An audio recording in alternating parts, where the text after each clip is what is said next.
ஞானானந்தமயம் தேவம் நிர்மலஸ்படிகாகிருதிம் ஆதாரம் சர்வ வித்யானாம் ஹயக்ரீவம் பாஸ்மகே. நேயர்கள் அனைவருக்கும் அஸ்ட்ரோ கேஎஸ் ஐயங்காரின் பணிவான நமஸ்காரங்கள்.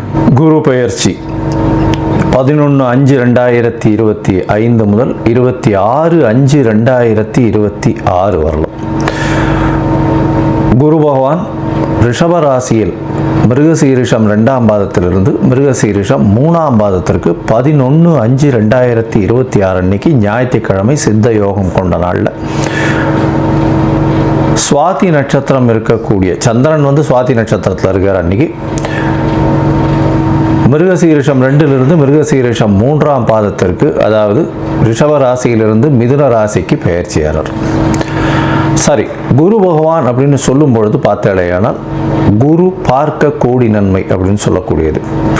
இயற்கை சுவர்களிலே முதன்மை சுவர்னு சொல்லக்கூடியவர் குரு. 100% அவர் இருந்த இடத்தையும் சரி பார்த்த இடத்தையும் சரி எப்பொழுதுமே பலப்படுத்தக்கூடியவர். பொதுவாகவே சில கிரகங்கள் பார்த்தா அந்த இடம் கெட்டு போகும்னு சொல்லுவார். ஆனால் இவர் பார்த்தா அந்த கிரகங்கள் சுபப்படும்.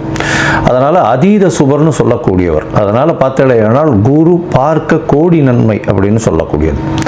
குரு அப்படின்னு சொல்லக்கூடியவரை பொன்னன் அப்படின்னு சொல்லுவாள். அதை தவிர ப்ரஹஸ்பதி அப்படின்னு சொல்லுவாள். அதனால் குரு அப்படின்னு சொல்லும் பொழுது எல்லாவற்றையும் அவருடைய அருளால் மட்டுமே எல்லா விஷயங்களும் போகக்கூடியது.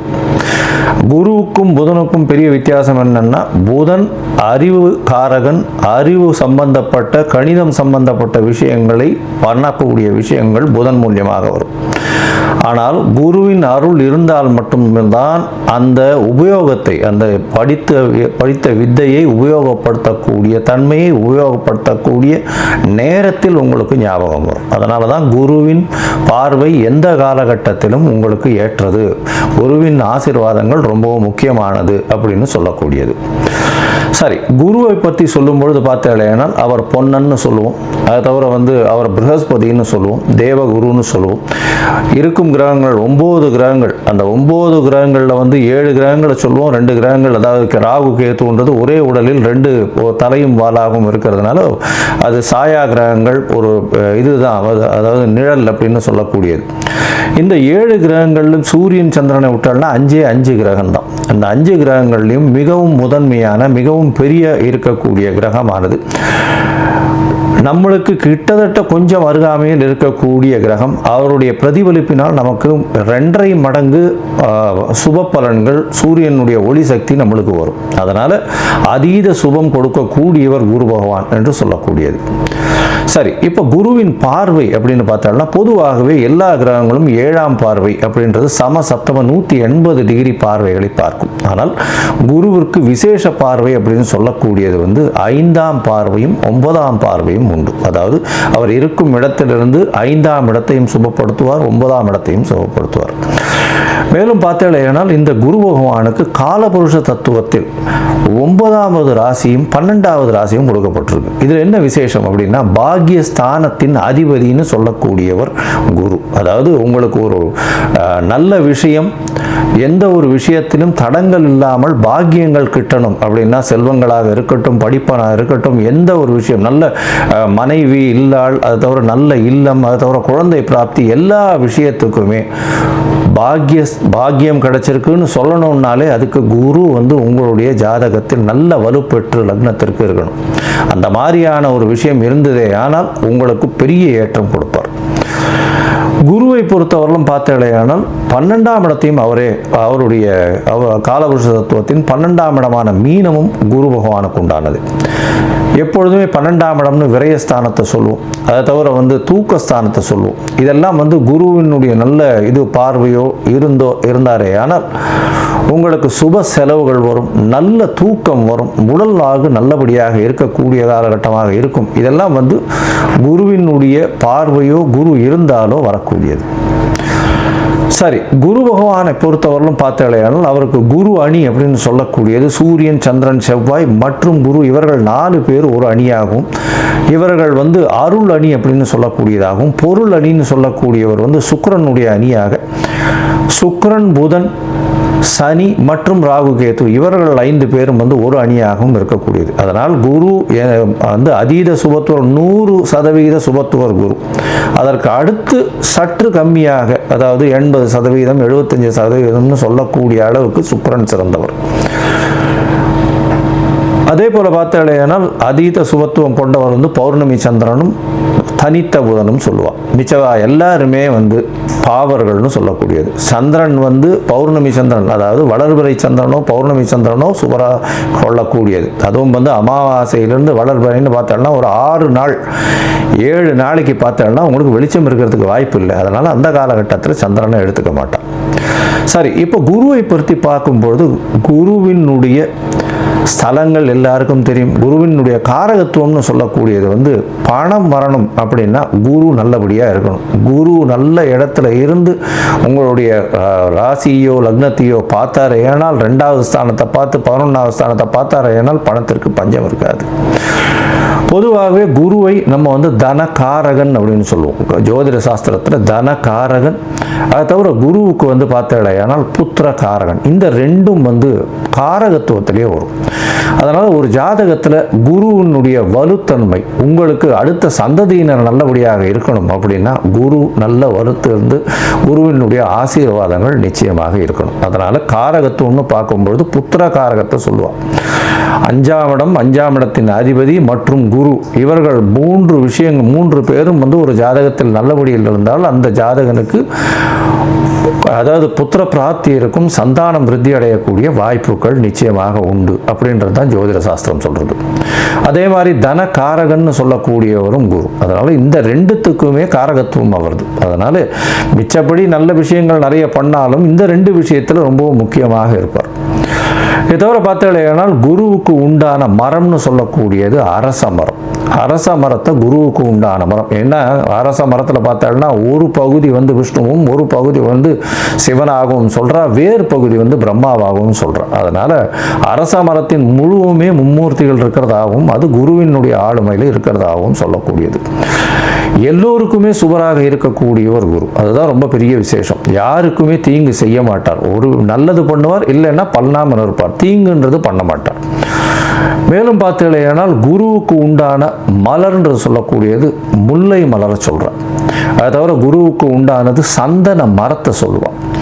இதை தவிர பார்த்தீங்கன்னா இந்த சந்தன மரம் தானம் கொடுக்குறது, அதாவது கொண்ட கடலை, மஞ்சள் நிறம், இந்த மாதிரியான விஷயங்கள் குருவுக்கு சொல்கிறான். இது எதுக்கு சொல்கிறேன் அப்படின்னா ஒருவருக்கு குரு அந்த அளவுக்கு சரியில்லை, இந்த குரு பெயர்ச்சி கொஞ்சம் பிரச்சனைகள் இருக்குது, அதனால் அவளுக்கு வந்து பிரச்சனைகள் வந்து அதிகமாக போகக்கூடிய வாய்ப்பு இருக்குது. அதாவது தனம் வருமானத்திலும் சரி, அதை தவிர வந்து அவளுக்கு உண்டான புத்திர பாக்கியங்களும் சரி, இல்லை புத்திரர்களால் பிரச்சனைகளாக இருந்தாலும் சரி, இல்லை கடன் ஏறக்கூடிய வாய்ப்புகளாக இருந்தாலும் சரி, கடல் கழுத்தை நெருக்கக்கூடிய வாய்ப்புகளாலும் சரி, இந்த மாதிரியான எளிய பரிகாரங்களை செய்கிறது ரொம்பவும் நல்லது. அதாவது என்ன அப்படின்னா முதல்ல வந்து குரு காயத்ரின்னு சொல்லக்கூடிய ஓம் ரிஷபத்வஜாய வித்மகே கிருணிஹஸ்தாய தீமகி தன்னோ குரு பிரச்சோதயாத்து அப்படின்ற இந்த குரு காயத்ரி மந்திரத்தை ஒரு நாளைக்கு 3 தரமாவது இந்த குரு அடுத்த பெயர்ச்சி ஆறவர்களும் சொல்கிறது ரொம்பவும் நல்லது.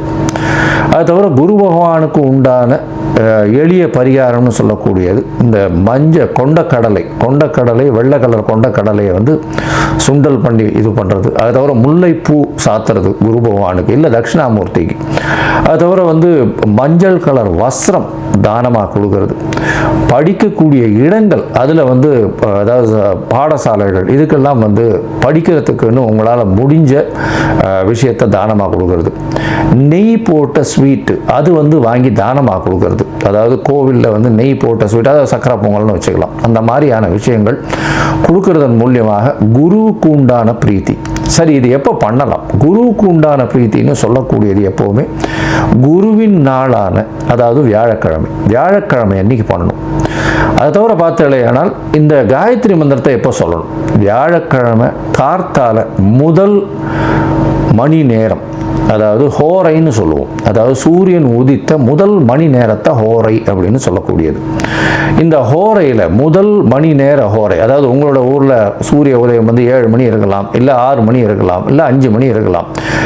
எந்த மாதிரியான இதுவாக இருந்தாலும் சூரிய உதயத்தின் முதல் மணி நேரம் வியாழக்கிழமை அன்னைக்கு இந்த இது காயத்ரி மந்திரத்தை 3 முறை சொல்கிற இல்லையானால் உங்களுக்கு வரக்கூடிய வர வேண்டிய எந்த பிரச்சனைகளிலிருந்தும் நிச்சயமாக தவிர்க்கப்படும்.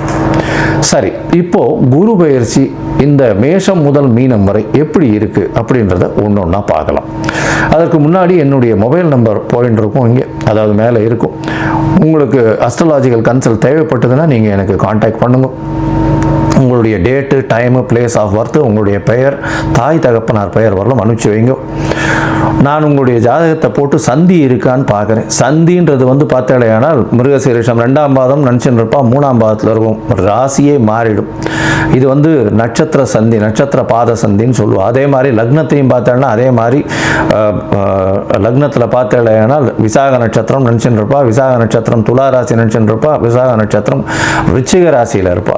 அதனால் சந்தி முதல்ல பார்க்கணும். அதே மாதிரி நட்சத்திரங்கள் எந்த நட்சத்திர பாதத்தில் நிற்கிறா அப்படின்றத முதல்ல தெரிஞ்சுட்டு உங்களுக்கு நடக்கக்கூடிய தசாபுக்தி, அந்தரம், சூக்ஷ்மம் இதெல்லாம் எப்படி இருக்குன்றதையும் பார்த்துட்டு இப்போ நடக்கக்கூடிய மாறுதல்கள் என்ன ஒரு மாற்றத்தை ஏற்படுத்த போகிறதுன்றதையும் பார்த்து உங்களுக்கு உண்டான பலன்களை நான் சொல்கிறேன்.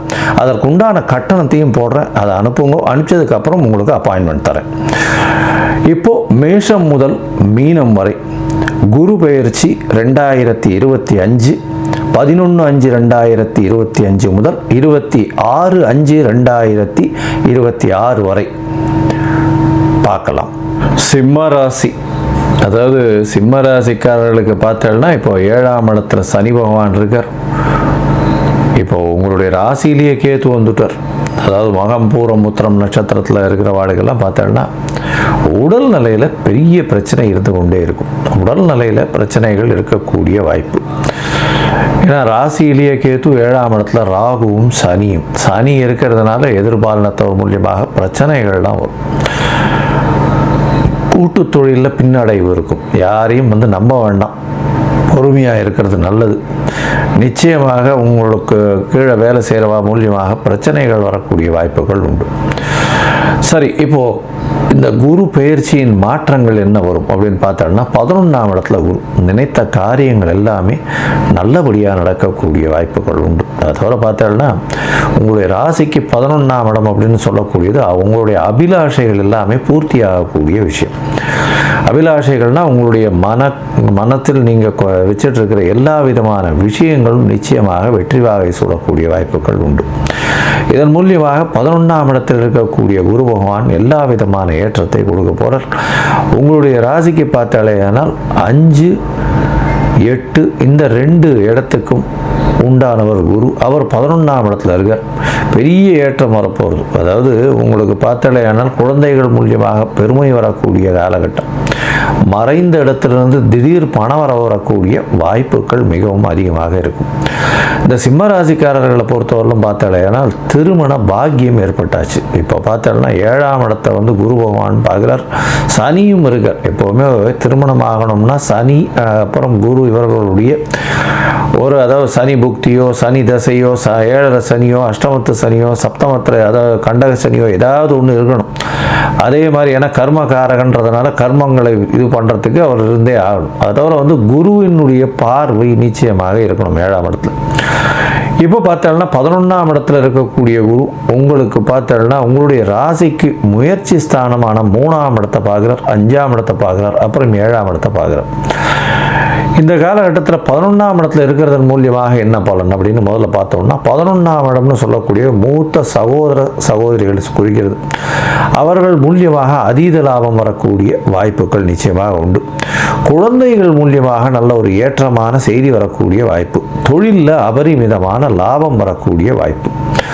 அது தவிர உங்களுடைய ராசிக்கு 3ஆம் இடத்தை பார்க்கறதுனால, குரு பகவானை பார்க்கறதுனால அவர் புத்திர காரகன்னு சொல்லக்கூடியவர். அதனால் ஆண் மலட்டுத்தன்மை இருக்கிறவர்களுக்கு கண்டிப்பாக இப்பொழுது மலட்டுத்தன்மை அதாவது தீரக்கூடிய வாய்ப்பும், அதன் மூலியமாக குழந்தை பிராப்தி ஏற்படக்கூடிய பாக்கியமும் நிச்சயமாக உண்டு.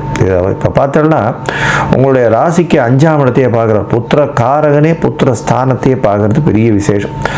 இதன் மூலியமாக எல்லா விதமான வெற்றிகளும் உங்களுக்கு வந்து சேரும். அதாவது குழந்தை பிராப்தி இவ்வளோ நாளாக கல்யாணம் ஆகி ரொம்ப நாள் ஆயிடுத்து, இதில் குழந்தை பிராப்தி இல்லை அப்படின்னு சொல்கிறவர்களுக்கு இப்போ குழந்தை பிராப்தி ஏற்படக்கூடிய பாக்கியம் நிச்சயமாக உண்டு. அது தவிர பார்த்தாலேயானால் 3ஆம் இடம்னு சொல்லக்கூடியது உங்களுக்கு முயற்சி ஸ்தானம். முயற்சி ஸ்தானத்தை குரு பார்க்கறதுனால எல்லா விதமான முயற்சிகளும் வெற்றி அடையக்கூடிய வாய்ப்புகள் நிச்சயமாக உண்டு. புதிய முயற்சி எடுக்கிறவா எல்லாருக்குமே நல்ல ஒரு ஏற்றம் கிடைக்கக்கூடிய காலகட்டமாக அமையும்.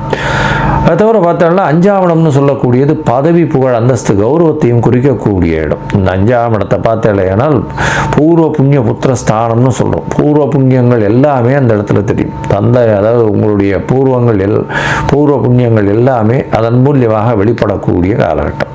அதனால் குருவின் பார்வை உங்களுக்கு எல்லா விதமான ஏற்றங்களும் கொடுக்கும். புதிய பதவி உயர்வு, தொழில் அபிவிருத்தி இதெல்லாமே கொடுக்கும்.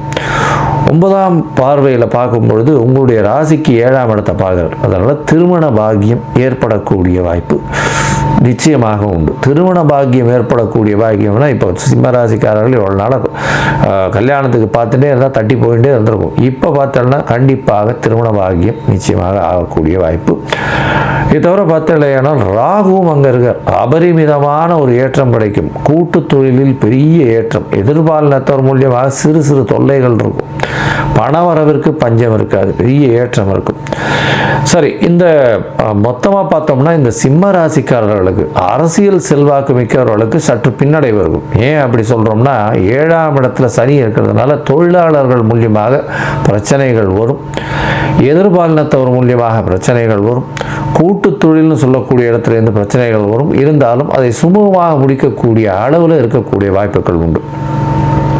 உங்களுடைய ராசிக்கு பார்த்தாலேயானால் இந்த குழந்தைகளுக்கு புதிய முயற்சிகள் எல்லாமே வெற்றி பெறும். ஏன்னா 3ஆம் இடம் வலுப்பெற்று போகிறதுனால புதிய முயற்சிகள் எதுவாக இருந்தாலும் வெற்றி பெறக்கூடிய வாய்ப்புகள் நிச்சயமாக உண்டு. அது தவிர பார்த்தாலேயானால் குழந்தை பிராப்தி உண்டாகும். அதாவது இந்த கணவன் மனைவி ரொம்ப நாளாக குழந்தை இல்லாமல் இருக்கிறவர்களுக்கு குழந்தை பிராப்தி ஏற்படக்கூடிய வாய்ப்புகள் இந்த காலகட்டத்தில் அமைப்போகிறது. குழந்தை பிராப்தி ஏற்படக்கூடியது அப்படின்னா இவ்வளவு நாளாக குழந்தைகள் இல்லாமல் அவர்களுக்கு குழந்தை பாக்கியமே இல்லாமல் இருந்ததுனால ஒரு வெறுமனை இருந்து வெறிச்சோடு இருக்கக்கூடிய வீடாக இருக்கும். இப்போ குழந்தை பிராப்தி அடுத்த வருஷம் 2026 குழந்தை பிராப்தி நிச்சயமாக உண்டு. அதனால் கவலைப்பட தேவையில்லை. அது தவிர உங்களுக்கு வேலையில் புதிய ப்ரமோஷன் கிடைக்கக்கூடிய பாக்கியம், வெளிநாடு போயிட்டு வரக்கூடிய வாய்ப்புகளும் நிச்சயமாக உண்டு. உங்களுடைய ராசிக்கு 9ஆம் பார்வையாக 7ஆம் இடத்தை பார்க்கறதுனால திருமண பாக்கியம் நிச்சயமாக உண்டு. இந்த காலகட்டத்தில் பார்த்தாலேயானால் 11ஆம் இடம் வலுப்பெறுறது. மூத்த சகோதர சகோதரிகள் மூலியமாக நல்ல ஒரு ஏற்றம். அது தவிர பார்த்தாலேயானால் 2வது திருமணத்திற்கு பார்த்து கொண்டிருப்பவர்களுக்கு 2வது திருமண பாக்கியம் அமையக்கூடிய வாய்ப்புகள் நிச்சயமாக உண்டு. மொத்தத்தில் இந்த குரு பெயர்ச்சியை பொறுத்தவரையிலும் இந்த சிம்ம ராசிக்காரர்களுக்கு 90 விழுக்காடு நல்ல ஒரு ஏற்றமான பலனை அமைய போகிறது.